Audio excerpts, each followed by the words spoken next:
One of the truly amazing success stories in TV right now is the Fox animated show, The Simpsons. Our next guests are not only the voices of Lisa Simpson, Moe the bartender, and others, they're also both co-stars on the new Fox show, Herman's Head. Before we meet them, let's take a look at a scene from The Simpsons.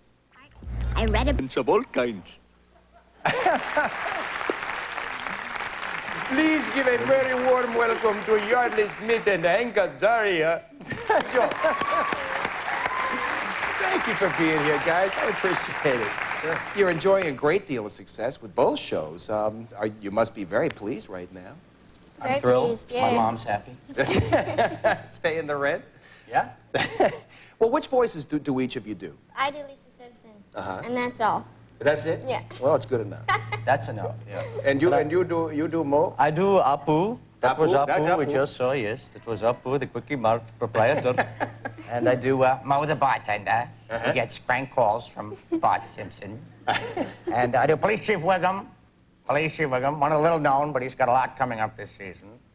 And I do a Charles Bronson-esque type voice there, the wise guy, and a lot others, actually. Where do you draw from to get the ideas for your voices? Most of mine start out as bad celebrity impressions.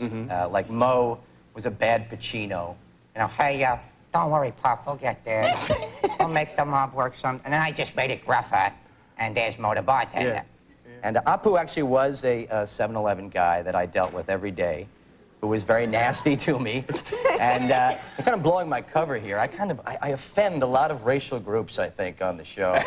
And, you know, I do a character called Dr. Nick Riviera, who's this real cheesy doctor. Basically, he's a quack. And that's just a terrible version of Ricky Ricardo. Hello! Yes, buy my new product. Just that kind of a thing. And Yeardley, where'd the idea for Lisa come from?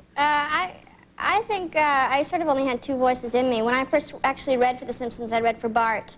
And Nancy, who does the voice of Bart, was there, and she was reading for Lisa, and then we swapped, and that was it. And it was like, and it's just slightly higher than my normal range. I think I sound most like myself of all the characters on the show, actually. It must be a lot of fun to do. It is great fun, and I feel very close to Lisa. I feel we're very much alike. It's a sensational show. The writing is superb. Yeah, it's the best, I think. Yeah, Lisa's your inner child. She is my inner child. I fight with her, but we're ultimately friends. Do you do impressions of real-life people, Hank? Yeah, you know, again, most of them are bad, and they turn into Simpsons You voices. do Carson really well. I do a little bit of Carson. You do. It's a little weird, freaky. He talked about our show. He said on the air, one of the new shows this season at Fox is Herman's Head. He said 4 people vie for the control of Herman's head. I think he enjoyed saying head. And, now, I understand you also do a great Mickey Rourke. Well, I tell you, Chris, that's true.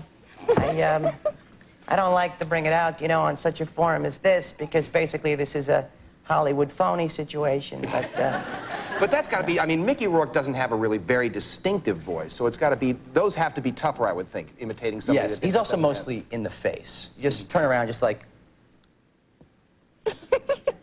Hey, how you doing? It's mostly there, and, you know, it's hard to do that on The Simpsons, because if you go like this...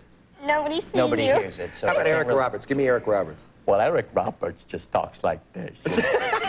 He's just real happy to be here, and he's just, you know, he's right there for you. It's like, wait a minute, my thumb.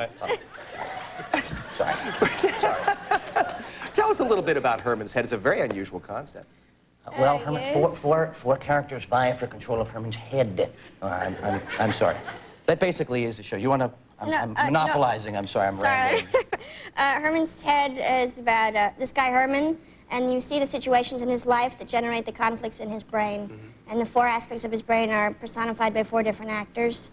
There's angel, genius, wimp, and animal. And they deal with the 4 sort of general, what would you say, flavors of a person. Yeah, exactly. He works in an office in New York, and then you'll cut to inside his head, within and you'll hear his thoughts. So that you can see how, like, you know, you always have voices in your head going on, you see somebody going, yeah, great. You know, Well, I tell you what, as long as we're on the subject, let's take a look at a scene from Herman's Head. Sure. This isn't just another chance to score. I think she could be the one. The one? That's an interesting concept. So what, there'd be just that one, and there wouldn't be any others? Huh. I gotta run. Oh, hey, take your date to Fanzini's, hottest spot in town. Tell them Jay sent you.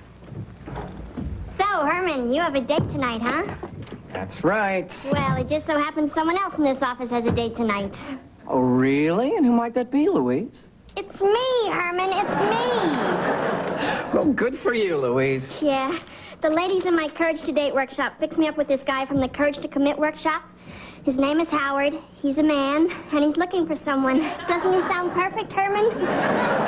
Let's call it a good start. Ah, that's wonderful. That's wonderful. Thank you both so much for coming to join us tonight. Thank you. It's Unfortunately, our we've run pleasure. out of time. You're both very fascinating people. Watch for Herman's Head and also The Simpsons, and we will be right back. Yeardley Haig, thanks a lot.